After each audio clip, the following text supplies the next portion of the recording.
ओम श्री गणेशाय नमः। श्रीमत्स्य महापुराणे विष्णुव्रतं नाम नवतितमो अध्याय। विभूति द्वादशी व्रत की विधि और उसका महात्म्य। नंदिकेश्वर उवाच। शृणु नारद वक्ष्यामि विष्णुव्रत मम नोत्ममा। विभूति द्वादशी नाम सर्वदेवन्मस्कृतम्। कार्तिके चैत्र वैशाखे मार्गशीर्षे च फाल्गुने आषाढे वा दशम्यां तु शुक्लायां लघुमुन्दरम् कृत्वा सायन्तनी सन्ध्या गृहीयान्नियं बुधा एकादश्यां निराहार सम्भर्य जनार्दनं द्वादशां युक्तं करिष्ये भोजनं विभो तद्विघ्नेन मे यातु सफलं स्याच् केशव।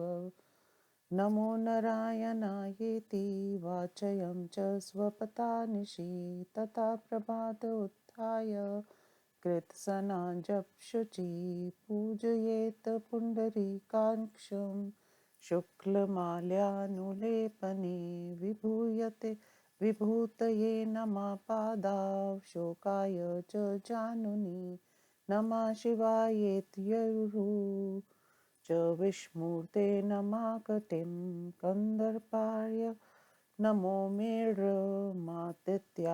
नमः करो दामोदरायेत्युन्द्रं वासुदेवाय च सत्नो माधवायेत्युरो विष्णु कण्ठमुत्कण्ठिने नमः श्रीधराय धराय मुखं केशान् केशवायेति नारद प्रशण्ठशाङ्गधरायेति श्रवणो वर्धाय वे स्वनामना शङ्खचक्रासि जलजपानये शिरा सर्वात्मने ब्रह्माण्डमिद्भिपूजयेत् मत्स्यमुत्पल संयुक्तं हेमं कृत्वा तु शक्तिता उद्गुम्भसमायुक्तमग्रता स्थापयेत् बुधा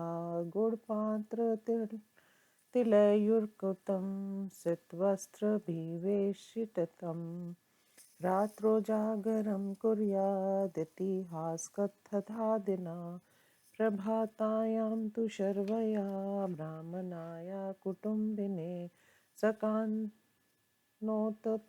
देवं सोदकुम्भं निवेदयेत् यथा नमुच्यसे देव सदा सर्वविभूतिभिः तथा मास्तु दराशेत् धराशेष दुख संसार कर्दमात् दशावतार रूपाणि प्रतिमासं क्रमान्मुने ददात्रेयं तथा व्यासमुत्पलेन संविन्वितं दध्यादेवं समायावत् पाषण्डानि विवर्जयेत्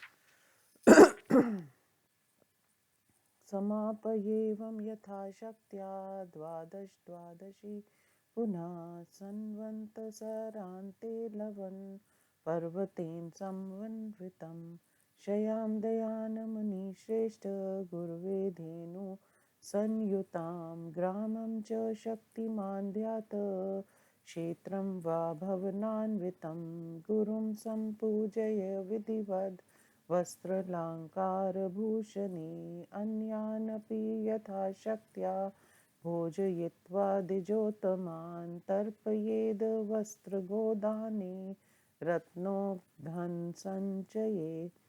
अल्पवितो यथाशक्त्या सन्तोष समाचरेत् यथा पतिः निःस्वा स्याद् भक्तिमान् माधवं प्रति पुष्पार्चनाविधानेन स कुर्याद्वत्सर्दयम् अनेन विधिना यस्तु विभूति द्वादशी व्रतम् कुर्यात् पापविनिर्मुक्ता पितॄन् तारयेत् च तं जन्मना शतसहस्रं न शोकफलभाग् भवेत् न च व्याधिर्भवेत् तस्य न दारिद्र्यं न बन्धनं वैष्णवो वात शैवो वा भजे जन्मनि जन्मनि यावद्युगसहस्राणां शतमष्टोत्तरं भवेत् तावत्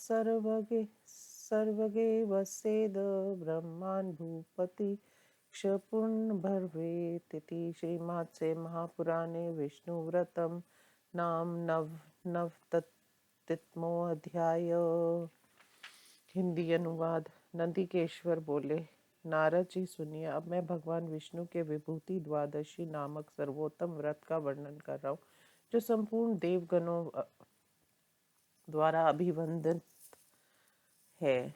बुद्धिमान मनुष्य कार्तिक, चैत्र, वैशाख, मार्गशीर्ष, फाल्गुन अथवा आषाढ़ मास में शुक्ल पक्ष की दशमी तिथि को स्वल्पाहार कर सायंकालिक संध्योपासना निर्वृत्त होकर इस प्रकार का नियम ग्रहण करे, प्रभु मैं एकादशी को निराहार रहकर भगवान जनार्दन की भली भांति अर्चना करूंगा और द्वादशी के दिन ब्राह्मण के साथ बैठकर भोजन करूंगा। केशव, मेरा ये नियम निर्विघ्नता पूर्वक निभ जाए और फलदायक हो, फिर रात में ओम नमो नारायण मंत्र का जाप करते हुए सो जाए। प्रातःकाल उठकर स्नान जप आदि कर के पवित्र हो जाए और श्वेत पुष्पों की माला एवं चंदन आदि से भगवान पुंडरीकाक्ष का पूजन करे। पूजन के मंत्र इस प्रकार है: भूभुतये नमो से दोनों चरणों की, अशोकाय नमो से जानुओं की, शिवाय नमो से अरुओं की, विष्णुमूर्ते नमो से कंठ की, कंदपिये नमो से जनेन्द्रिय की, आदित्याय नमो से हाथों की, दामोदराय नमो से उदर की, वासुदेवाय नमो से दोनों संतनों की, माधवाय नमो से विष्णु के वक्षस्थल की, उत्कंठिने नमो से कंठ की, श्रीधराय नमो से मुख की, केशवाय नमो से केशों की, शंकराय नमो से पीठ की, वरदाय नमो से दोनों कानों की और सर्वात्मने नमो से सिर की पूजा करनी चाहिए। ब्राह्मण देवता नारद जी तत्पश्चात शंकर क्रासिक दाजल जपानाय नमो कहकर आपको नाम का उच्चारण करते हुए चरणों में प्रणिपात करें। तदुपरांत बुद्धिमान व्रती मूर्ति के अग्रभाग में एक जलपूर्ण कलश स्थापित करे। उस पर तिल से युक्त गुड़ से भरा हुआ पात्र जो श्रेष्ठ वस्त्र से परिवेष्टित हो रख दें। उसके ऊपर अपनी शक्ति के अनुसार सोने का कमल सहित मत्स्य बनवाकर स्थापित करें और रात्रि में इतिहास पुराण आदि की कथाओं को सुनते हुए जागरण करें। रात्रि व्यतीत होने पर प्रातः काल स्वर्णमय कमल और कलश के साथ वह देव मूर्ति कुटुंबी ब्राह्मण को दान कर देनी चाहिए। उस समय ऐसी प्रार्थना करें: देव, जिस प्रकार आप सदा संपूर्ण विभूतियों से वियुक्त नहीं होते, उसी प्रकार इस निखिल कष्टों से परिपूर्ण संसार रूपी कीचड़ से मेरा उद्धार कीजिए। मुने इस प्रकार 1 वर्ष तक प्रति मास क्रमश भगवान के 10 अवतारों तथा दत्तात्रेय और व्यास की स्वर्ण में ये प्रतिमा स्वर्ण निर्मित कमल के साथ दान कर देनी चाहिए। उस समय छल कपट पाखंड आदि से दूर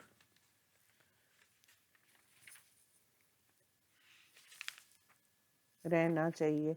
मुनि श्रेष्ठ, इस प्रकार यथाशक्ति 12 द्वादशी व्रतों के समाप्त कर वर्ष के अंत में गुरु को लवन पर्वत के साथ साथ गौ सहित शैया दान करनी चाहिए। व्रती यदि संपत्तिशाली हो तो उसे वस्त्र, श्रृंगार सामग्री और आभूषण आदि से गुरु की विधि पूर्वक पूजा कर ग्राम अथवा ग्रह के साथ साथ खेत का दान करना चाहिए। साथ ही अपनी शक्ति के अनुसार अन्य ब्राह्मणों को भी भोजन कराकर उन्हें वस्त्र, गोदान, रत्न समूह और धन राशि द्वारा संतुष्ट करने का विधान है। स्वल्प धन वाला व्रती अपनी समर्थ के अनुकूल थोड़ा थोड़ा ही दान कर सकता है, तथा जो व्रती परम निर्धन हो किंतु भगवान माधव के प्रति उसकी प्रगाढ़ निष्ठा हो तो उसे 2 वर्ष तक पुष्पार्चन की विधि से इस व्रत का पालन करना चाहिए। जो मनुष्य उपयुक्त विधि से विभूति द्वादशी व्रत का अनुष्ठान करता है, वह स्वयं पाप से मुक्त होकर अपने 100 पीढ़ियों तक के पितरों को दार देता है। उसके